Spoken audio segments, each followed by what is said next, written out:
Community Day again. Yes, Community Day. We've got May 27th. So we're going to go over a few things today. Got some plans. We want to look at some embeddings and LORAs. I want to talk about that. Look at some models maybe.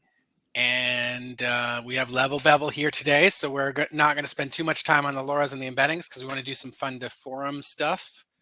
And yeah, as always, we welcome your questions. If there's anything that you want to see, questions you have about our platform, now is the time to ask us. We do Community Day every week on Saturday, just an open forum for everyone who uses Run Diffusion to come hang out, show what they've been working on, talk about Stable Diffusion, Automatic 1111, Invoke, and you can ask any questions of the dev team. You know, we're here to hang out and let you guys know that we appreciate you, all the folks who use Run Diffusion. So yeah, let's hang out and make some art. Oh yeah, got enough coffee to last the whole show.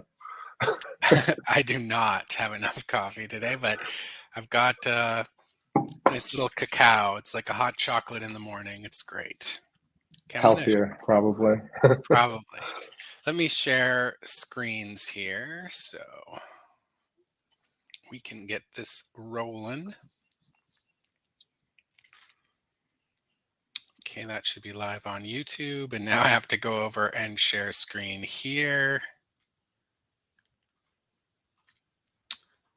Screen one. All right. Would someone be so kind as to sound check on YouTube? That would be greatly appreciated. And just let us know if you can. You should be able to see the screen and all that. But. Yeah, testing. This is my volume, and if I'm too loud or too hot, just let me know. I'll lower it, or too low, and I'll higher it. It is summer, and running those GPUs does make you a little hot, as I've noticed. I just got my AC installed because I have a local install to kind of test things before they go live on Run Diffusion. We have to basically test every extension, everything before we get things rolling here because it's cloud servers, it's Linux, nothing works right the first time. So we have to test things. I got a new model. We have a few exciting things coming. You know, War Anakin's got a new effects model coming. There's going to be some updates there shortly. And I'm just going to show off this new model I found. I can't believe it's not photography.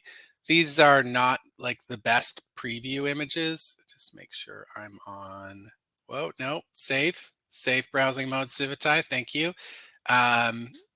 So it's kind of a goofy name, goofy looking previews, but you can get some pretty good results out of it. So I will be changing that. And I wanted to show off some LORAs. So you see in here, I have a ton of stuff. So just looking at this prompt, let me zoom in a little bit. Maybe too far. So I tried to get a unique face. And I'm just going to go through this prompt to tell you guys what I did. So I tried to get a unique face. One of the problems with almost all the models is they are overtrained on a specific face. So when you generate an image and you just put woman or man, it's just going to create the same face. And that's just due to how things are overtrained. You can find different areas in what's called latent space, which is just basically the diffusion model's understanding of images by trying different things. So here I was trying Norwegian, Thai. So, you know, we could try Brazilian, Cantonese. And the idea there is to have it have to get a bit more creative in how it's coming up with the face. So you're tying into its understanding of different ethnicities and mixing them together and coming up with a face, which is, kind of an interesting thing. There's a lot of stuff in prompting that makes me think philosophically about the world and how we perceive the world, honestly. Um, so this is something where it's like you're trying to get a little bit more unique of a face. I've seen people do this with like celebrities. So you can do celebrity LORAs and mix and match them. You can use celebrity names, mix and match them. Um, Celebrities are not trained in 2.1 models. So you'll want to find a 1.5 model if you're looking to do celebrities. And here, I've got a really fun one. So I'm going to have to show you some of these generations, but I have a ton of stuff. So this wearing thing didn't work out quite as I wanted. I just wanted to do this as clothing, I think. And the idea here is it's kind of a blend, mix, alternate. So it's going to take this and mash these up, all these different styles to come up with a clothing for the character. In focus, now video synthesis is a embedding that I trained myself. So we've got that in there. It's available to the Creators Club members. I used my video synthesizer to train in a bunch of textures, and they're very weird. Let me see if I can find one here. But they're just like kind of bizarre textures, and they're made with this video synthesizer.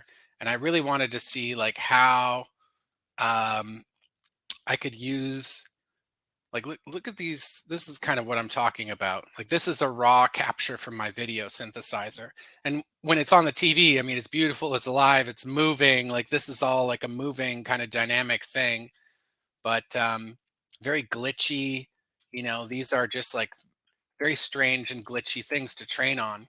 So when you put them in an embedding, you'll see how it kind of melts and twists things in ways that are quite unexpected, because the embedding knowledge is looking at that and it's like, what is that? Is that a clothing pattern? Is that a background? Is that a object? It doesn't quite understand, and it tries to figure out how to put it in quite interesting ways. So we've got our typical beautiful, aesthetic, symmetrical masterpiece, colorful, full body, high heels, looking at viewer. Now, this is a very interesting LoRa. Add detail right here. So I highly recommend trying this LoRa out. If you're in Creators Club, load it in. This one will be added for general users in our next image that we release. So we'll be throwing it in, and it just really like adds in that extra little detail, that extra little texture in quite a nice way. So highly recommend that one. This other one here is noise offset. So I'm going to speak to this a little bit. So one of the interesting things that's come up is how light is used in Stable Diffusion. And for a long time, people said this is why Midjourney had better like image creation, was because of the way it used light and shadow. And so in Stable Diffusion, they created noise offset as a method to train it on a like darker colors, different lights. And this is a very low level explanation, because honestly, my understanding of it is low level. There are research papers out there on it. Lately, there's been research papers coming out saying, hey, this is just a hack. There's better ways to do it. So I think we're going to see even improvements later. But for now, it's a really cool way. And what you'll see is the image starts out a lot darker.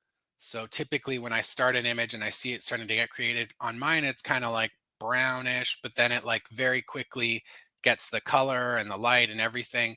The offset noise makes it a bit darker on the start. So we're going to download that one. And this is one of the images I created with this prompt. Got to put the LoRa in here. So we're going to go into Auto 1111, LORA, pop this open, ARIA 2C. So again, this is the Creators Club method.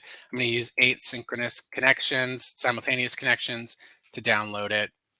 And should just take a second to download. Just a quick note, yesterday I was trying this, and if you try and paste ARIA 2C, it actually throws an error. You actually have to type it out and then paste the link.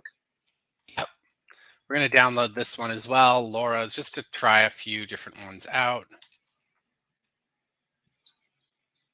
Samyang. There's actually quite a bit of controversy about this one.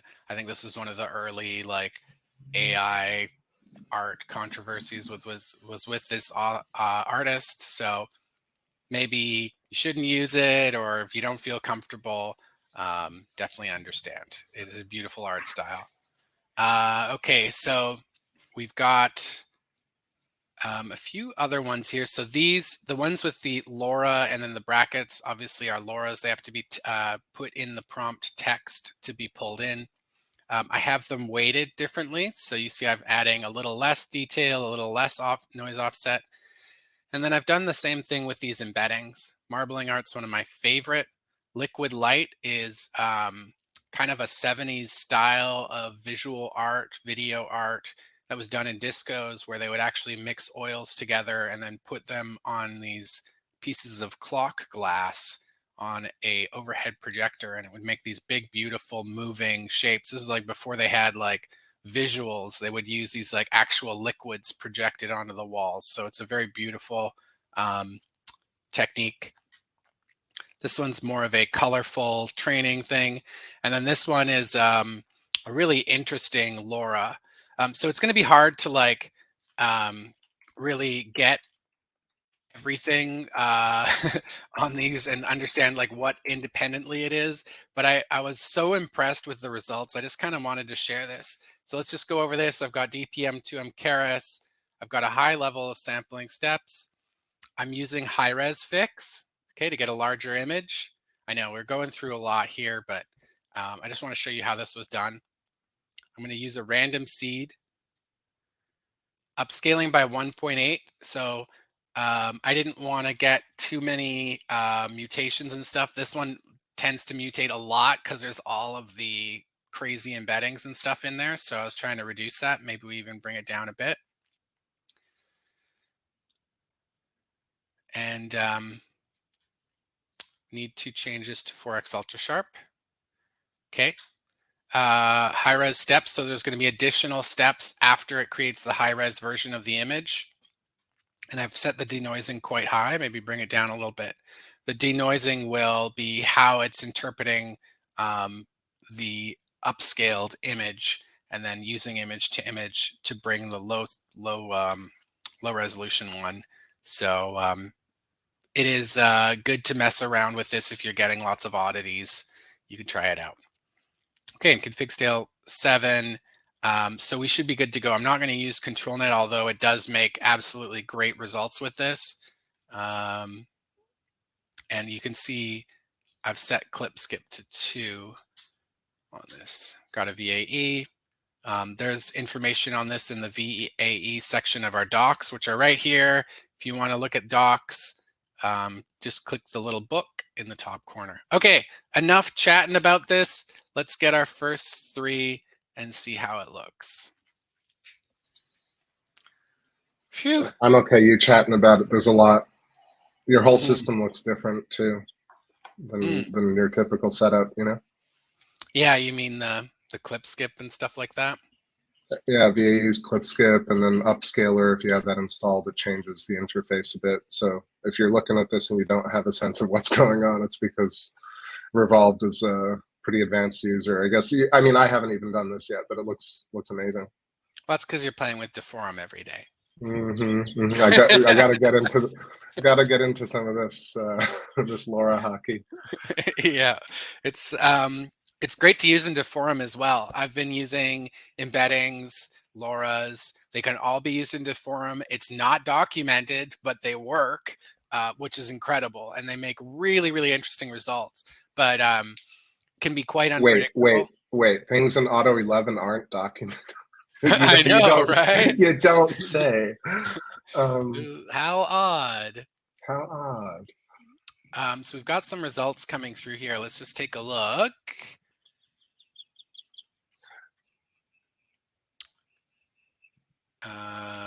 Wait, I need to turn this off. Okay, so I love the composition of this. Hmm. It's just like, you know, what are these strange trees, right? And you've got these like weird poses, these beautiful like strange backgrounds. It's just fascinating, like what it comes up with. Let's see. It's really the stuff you were showing yesterday. One of them like immediately reminded me of an overhead map of New York and the five boroughs. Oh yeah. So you just got some really like strange results, the liquid light, the video synthesis, these like Liquid light, right? That's what it is. Okay. strange wings. And now the problem with this prompt is it's too long and there's too much in it. So it doesn't look like that long. I mean, I'm sure we've all seen the like the crazy long ones, right? Um, but the problem is these embeddings are sneaky and they actually use more of this space than you'd expect. So it says here 111 out of 150, so we might be okay. But just keep that in mind that um, when you train an embedding here, there's this number of vectors per token, and you can put it up all the way to 75 and train on that. And then that's using 75 of your 150. You're using half the space just for one embedding. So most people don't do that, but it's definitely something to consider. Okay, so um, I'm thinking maybe too much liquid light. I want to get a little bit of this weird anime one in there. Um, I'm going to get a little bit more of this fiery one, which is by a creator called Proxima San. They have their stuff on Ko-fi, and oh my gosh, like super interesting LORAs and models in there. Luna Diffusion, some of you have seen me use that model. I love that model. Been using that a ton. I thought that's what this was yesterday when you posted these. Yeah, nope. So this fiery art style is lots of like flames and twists and strange dresses and stuff. Like if you see these like this fabric, that's from Fiery. This like weird sort of like fabric coming off there. Can I Um, tangent? Can I yeah, tangent for 30 absolutely. seconds? Because I was two things. One, yesterday was the first time like I downloaded new models in a long time, at least on Run Diffusion. Hmm. So, and I've been really deep in animation, but I figure like once you get the animation settings down, you can change your models and LORAs, etc. So there's that. Like I'm definitely going to get into it. But then I started reading some more prompts, and I started to think like, who is determining spelling? Like how is spelling affect how does spelling affect prompts? So for Hmm. example, this fiery with three y's, or like yesterday I Right. was taking things from protogen or from ghost mix. There's a ton, like Egyptian is spelled wrong, like completely wrong. Like a few words are spelled so incorrectly that I'm like, how is it determined? Is it spell checking it, correcting it, and then diffusing, or is it not? Is it ignoring those tokens? Like what do you think about that? Yeah, it's actually quite interesting in the training space. You run into this a lot. Like here, for example, Fiery has three Ys because the creator of this LoRa wanted to use something that isn't already a token in the Stable Diffusion Right. model, right? So they needed to Hmm. add three Ys to make it a new quote unquote word. Um, but the text encoder is trained in this sort of similar to how the diffusion is trained. Like if you think about it, the text encoder is like one piece and it's going into the diffusion model, and it's sort of like that's how it's interpreting, that there's these text model, and think of all these connections in these different areas in the quote unquote latent space. So um, the text encoder gets trained in the same way that the images get trained. So you'll find that even if you misspell stuff, sometimes it comes through. An example of this is I trained a model and I used the token PLPNK because I was like, that's not a word. I'm probably fine. And I started using it, but I started getting lots of pink in my colors that I didn't prompt in there because it was a black and white model. It was like a black and white ink model, but I was getting this pink in there. And so the reason why is it was picking up on it, which is quite Wow, that looks great. funny. Yeah. So this is, you start to see the anime sort of coming out a little bit more. It got a bit more illustration style. Hands, great. Feet, great. Face is actually okay. And you know what? I kind of like this one. So let's send it to InPaint, and we'll just do a real quick version of this. So what I'm going to do is I'm going to take most of this, but not all of this, and just do a face version. So basically I take everything out that's not face related from the prompt. Particles is a really bad one. That was one that was super annoying. I don't need looking at viewer. I'll keep add detail in there, but I'll just take off all the rest of the embeddings. Take this out too. Okay, so this is our face training, and we have Maybe this. transparent too. It's a transparent hat. He's got a transparent hat. Okay. So this is the controls for the canvas, right? So if we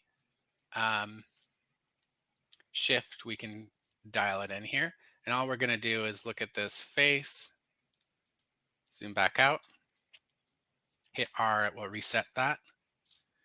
Okay, so we've got that. So now we want crop and resize, very important.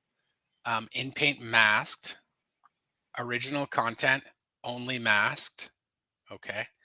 And then down here, we're going to open ControlNet, enable, and we're going to go global, where is it?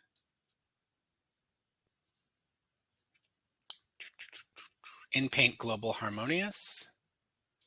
Use the InPaint model. Here we go. The denoising is really important here, but I'm going to 0.7, put it down a little bit. Okay. This looks good. Crop resize, control mode balanced. So this should be fine. Let's generate one and see how it goes.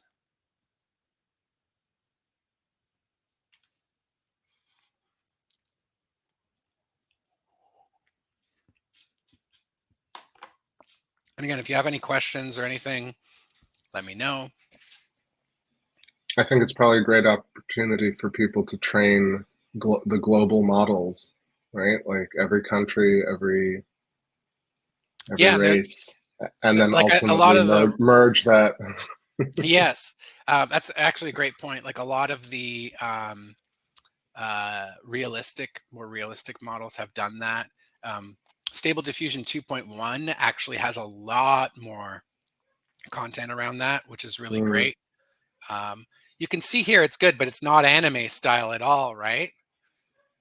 So if we wanted to, we could do two things. One is we could put this in here and try that. And then the other thing is we want to turn the denoising strength down. Let's try it again. I mean, it looks cool, but it's just not quite as anime-ish as the base images, so it looks a little out of place. And this is all about, there we go. This is all about fine-tuning things, coming up with something where you're using all these LORAs and you're almost, and embeddings and stuff, and you're using them like sliders. So you're almost like, think of being at like a big mixing board and you're adjusting it, getting out something that works. So this looks really cool. Now it's a little like glowing and faded versus the rest of her, which is kind of like a little bit shinier. So if we wanted to, we could try one more time and maybe put this up to 0.6 and this down to 0.5. So it's not as like, because the other stuff's less detail. So maybe we try to match the original image's detail level. If you think about it, add detail at the start was adding detail for the entire image. Now we're just looking at the face. So if we do a higher detail just on the face, it's going to add in like way more detail and make it look like out of place with the rest of the image. All right, cool. That's it. So here I feel like it's pretty good. If you wanted to, you could adjust the hands, go in and fix those too. Let's just get that image up. I feel like this is great. Pictures, I'll just save it here. I think it's really, really awesome. But yeah, you could fix these hands, do a few in painting passes there. You could use this as a reference and do like more runs with this pose if you wanted. There's lots to do with it. So, but at this point, I'm pretty happy just as a demo to kind of show people. I love the way this fabric is like part of reality. It's like she's playing with reality's fabric here, which is kind of cool. And it's just interesting when it like sort of blends into the background. There's all these particles and strange things going on. So quite fun. I highly recommend it. Taking just a ton of these different LORAs and different models and trying things out, and then using the weighting to really adjust things to your preference as you go through.